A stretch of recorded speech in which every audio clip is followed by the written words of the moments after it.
Business. Tata ಟ್ರಸ್ಟ್ನಲ್ಲಿ ಒಂದೇ ಜಾತಿಯವರು member ಆಗ್ಬೋದು. ಟಾಟಾ ಟ್ರಸ್ಟ್ನಲ್ಲಿ ಒಂದೇ ಕುಟುಂಬದ ಆಚೆ ಈಚೆ ಚಿಕ್ಕಪ್ಪ ದೊಡ್ಡಪ್ಪ ಅಂದ್ರೆ ಮಕ್ಕಳು ಮಾತ್ರ ಅದರಲ್ಲಿ ಮೆಂಬರ್ಗಳಾಗ್ತದೆ. ಆದರೆ LNT ಹಾಗಲ್ಲ.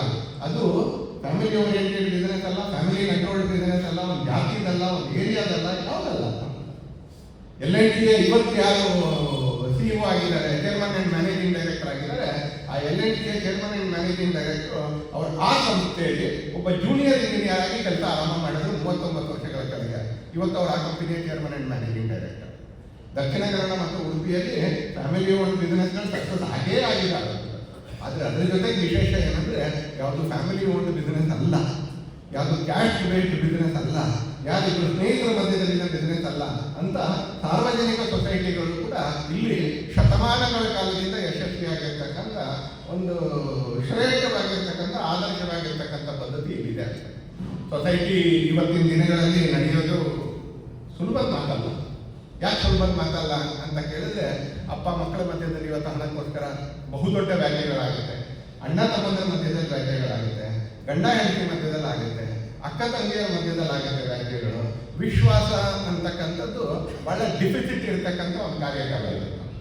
ಹಣ ತುಂಬ ಇದೆ, ವಿದ್ಯೆ ತುಂಬ ಇದೆ, ಸಾಧನೆಗಳು ತುಂಬ ಇದೆ, ಆದರೆ ಟ್ರಸ್ಟ್ ಡೆಫಿಸಿಟ್ ಅಂತ ಇಂಗ್ಲಿಷಲ್ಲಿ ಏನು ಕರೀತಾರೆ, ವಿಶ್ವಾಸದ ಕೊರತೆ ಇರತಕ್ಕಂಥ ಒಂದು ಕಾಲಖಂಡದಲ್ಲಿ ನಾವೆಲ್ಲರೂ ಕೂಡ ಹೆಜ್ಜೆ ಹಾಕ್ತಾ ಇದ್ದೀವಿ. ಒಂದ್ಸಲಿ ವೆರಿಫೈ ಮಾಡಿ ನೋಡು, ಎಲ್ಲ ಆದ್ಮೇಲೂ ಕೂಡ ಗ್ಯಾರಂಟಿ ಇಟ್ಕೊಳಕ್ಕಾಗೋದಿಲ್ಲ ಹೇಳ್ತಿದ್ರು. ಒಂದ್ಸಲಿ ಗ್ಯಾರಂಟಿ ಇಟ್ಕೊಳಕ್ಕಾಗೋದಿಲ್ಲ. ಇವತ್ತು ಈ ಥರದ ಮಾತುಗಳು ಸದಾ ಬರ್ತಾ ಇರುತ್ತೆ. ಒಂದ್ಸಲಿ ಅಂತ ಸಂದರ್ಭದಲ್ಲಿ ಒಂದು ಪ್ರೈವೇಟ್ ಲಿಮಿಟೆಡ್ ಕಂಪನಿ ಅಲ್ಲದೆ ಇರತಕ್ಕಂಥ ಒಂದು ಕೋಆಪರೇಟಿವ್ ಸೊಸೈಟಿ ಯಶಸ್ವಿ ಆಗಬೇಕು ಅಂತ ಹೇಳಿದ್ರೆ ಅದರಲ್ಲಿ 3 ಜನರು ವಿಶ್ವಾಸಕ್ಕೆ ಪಾತ್ರರಾಗಿ ಚಟುವಟಿಕೆ ನಡೆಸಿದ್ರೆ ಮಾತ್ರ ಆಗುತ್ತೆ.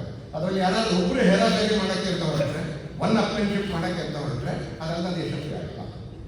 ಮೊದಲನೇದಾಗಿ ಪ್ರಮೋಟರ್ಸ್ ಹಣ ಹಾಕಿದ್ದಾರೆ, ಅವ್ರು ಒಳ್ಳೆ ಹೆಸರು ಬೇಕು, ಒಂದು ಸ್ವಲ್ಪ ಲಾಭನೂ ಬೇಕು, ಏನೂ ತಪ್ಪಿಲ್ಲ. ಒಳ್ಳೆ ಹೆಸರು ಬೇಕು, ಆದರೆ ಒಳ್ಳೆ ಹೆಸರು ಮಾತ್ರ ಟ್ರಸ್ಟ್ ಅಲ್ಲ, ಸೊಸೈಟಿ ಅದು. ಹಾಗಾಗಿ ಒಂದಷ್ಟು ಲಾಭಾಂಶನೂ ಬೇಕು. ಎರಡನೇ ಡೆಪಾಸಿಟರ್ಸ್ ಇದ್ದಾರೆ. ಡೆಪಾಸಿಟರ್ ಮನೆಯಲ್ಲಿರೋ ಹಣ ನೀವು ಇಟ್ಕೊಳ್ಳಿ ಅಂತ ಹೇಳಿ ಹುಂಡಿಗೆ ಹಾಕಿರೋ ದಾನ ಅಲ್ಲ, ಅದು ಇನ್ವೆಸ್ಟ್ಮೆಂಟ್. ಅದು ಅವ್ರಿಗೂ ಒಂದು ಸ್ವಲ್ಪ ಲಾಭಾಂಶ ಬೇಕು, ಅವ್ರಿಗೂ ಒಂದು ಸ್ವಲ್ಪ ಡಿವಿಡೆಂಡ್ ಬೇಕು.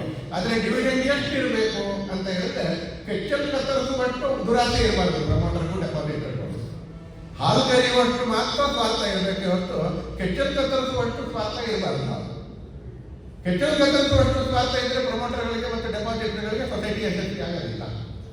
ಹಾಗೆ ಇದರಿಂದ ಉಪಕೃತರು ಯಾರು ಸಾಲ ತಗೊಳ್ತಾರಲ್ಲಿ, ಯಾರು ಉಳಿದ ವ್ಯವಸ್ಥೆಗಳನ್ನ ಉಪಯೋಗಿಸ್ಕೊಳ್ತಾರೆ, ಅವ್ರಿಗೂ ಕೂಡ ಒಂದು ಕೃತಜ್ಞತೆ ಇರಬೇಕು. ಅವ್ರಿಗೆ ದುರಾಸೆ ಅಲ್ಲ, ಕೃತಜ್ಞತೆ ಇರಬೇಕು. ಅವ್ರಿಗೆ ಮುಳುಗಿಸ್ಬೋದು ಅನ್ನೋ ಮಾನಸಿಕತೆ ಇದ್ರೆ ಯಾವ ಸೊಸೈಟಿನೂ ಬದುಕಕ್ಕಾಗಲ್ಲ ಅಂತಾರೆ. ಯಾಕಂದ್ರೆ ಮನುಷ್ಯರ ನಂಬಿಯೇ ಲೋನ್ ಕೊಡೋದು.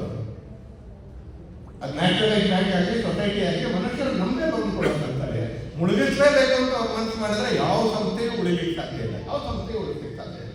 ನನಗೆ ಇದರಿಂದ ಆಧಾರ ಸಿಕ್ಕಿದೆ, ನನ್ನ ಸಮಯಕ್ಕೆ ಇವರು ಆಗಿದ್ದಾರೆ, ನಂತರನೇ ಇನ್ನೂ ಯಾರು ಅವಶ್ಯಕತೆ ಇರ್ತಕ್ಕಂಥವ್ರು ಇದ್ದಾರೆ, ಅವ್ರಿಗೂ ಸಹಾಯ ಆಗಬೇಕು ಅಂತ ಹೇಳಿದ್ರೆ ನಾನು ಸಮಯದಲ್ಲಿ ರಿಪೇಂಟ್ಮೆಂಟ್ ಮಾಡಬೇಕು ಅಂತಕ್ಕಂಥ ಕೃತಜ್ಞತಾ ಭಾವ ಅದರಿಂದ ಉಪಕೃತರಾಗಿರ್ತಕ್ಕಂಥವ್ರಿಗಿದ್ರೆ ಈ 3 ವ್ಯವಸ್ಥೆಗಳು, ಪ್ರಮೋಟರ್ಗಳು, ಡೆಪಾಸಿಟರ್ಗಳು ಮತ್ತು ಉಪಕೃತ ಏನಿದ್ದಾರೆ, ಬೆನಿಫಿಷಿಯರಿ ಏನಿದ್ದಾರೆ, ಇದು ಒಂದು ಕುಟುಂಬ, ಇದೊಂದು ಫ್ಯಾಮಿಲಿ, ಒಂದು ಸೊಸೈಟಿಯ ಫ್ಯಾಮಿಲಿ. ಇದಕ್ಕೆ DNA ಸಂಬಂಧ ಇಲ್ಲ, ಇದಕ್ಕೆ ಜಾತಿ ಸಂಬಂಧ ಇಲ್ಲ, ಇದಕ್ಕೆ ಗೋತ್ರದ ಸಂಬಂಧ ಇಲ್ಲ, ಇದಕ್ಕೆ ಸರ್ನೇಮ್ಗಳ ಸಂಬಂಧ ಇಲ್ಲ. ಇಲ್ಲಿರ್ತಕ್ಕಂಥದ್ದು ಒಂದೇ ಟ್ರಸ್ಟ್ ಅಂತ, ಇಲ್ಲಿರ್ತಕ್ಕಂಥದ್ದು ವಿಶ್ವಾಸ ಅಂತಕ್ಕಂಥ ಒಂದೇ ಒಂದು ಫ್ಯಾಕ್ಟರ್. ಆ ವಿಶ್ವಾಸ ಎಷ್ಟು ದಿನ ಉಳ್ಕೊಂಡಿರುತ್ತೆ ಅಷ್ಟು ದಿನ ಆ ಸಂಸ್ಥೆ ಉಳ್ಕೊಳ್ಳುತ್ತೆ ಅಂತ. ಹಾಗೆ ಎರಡನೇದು ಸಾಧ್ಯನೇ ಇಲ್ಲ ಯಾವುದು ಅಂತ ಕೇಳಿದ್ರೆ ದುರಾಸೆ ಇಲ್ಲಿರ್ಲಿಕ್ಕೆ ಸಾಧ್ಯನೇ ಇಲ್ಲ. ಲಾಭ ಬರಬೇಕು ಅಂತಲ್ಲಿ, ಲಾಭ ಬರಬೇಕು, ಆದರೆ ನಾವು ಹಿಂಡುವಷ್ಟು ಮಾತ್ರ ಲಾಭ ತಗೊಳ್ಬೇಕು ಅಂತದೆ. ಕೆಚ್ಚಲು ಕತ್ತರಿಸುವಷ್ಟು ಲಾಭ ತಗೊಳ್ಬೇಕು ಅಂತ ಅಂದ್ಕೊಂಡ್ರು ಕೂಡ ಸೊಸೈಟಿಗಳು ಉಳಿಯೋದಿಲ್ಲ. ತ್ಯಾಗ ಇನ್ನೊಂದು ಕಡೆಯಿಂದ ಪರಸ್ಪರ ಅನುಕೂಲಿಗಳಾಗ್ತಕ್ಕಂಥ ಆ ಥರದ ವ್ಯವಸ್ಥೆಯ ಕಾರಣಕ್ಕೆ ಸಹಕಾರಿ ಕ್ಷೇತ್ರ ಯಶಸ್ವಿ ಆಗುತ್ತೆ. ಅಲ್ಲೊಂದು ಜವಾಬ್ದಾರಿ ಇದೆ, ಅಲ್ಲೊಂದು ವಿಶ್ವಾಸ ಇದೆ, ಅಲ್ಲೊಂದು ಒಬ್ರಿಗೊಬ್ರು ಆಗಬೇಕು ಅಂತಕ್ಕಂಥ ಮನೋಭಾವ ಇದೆ.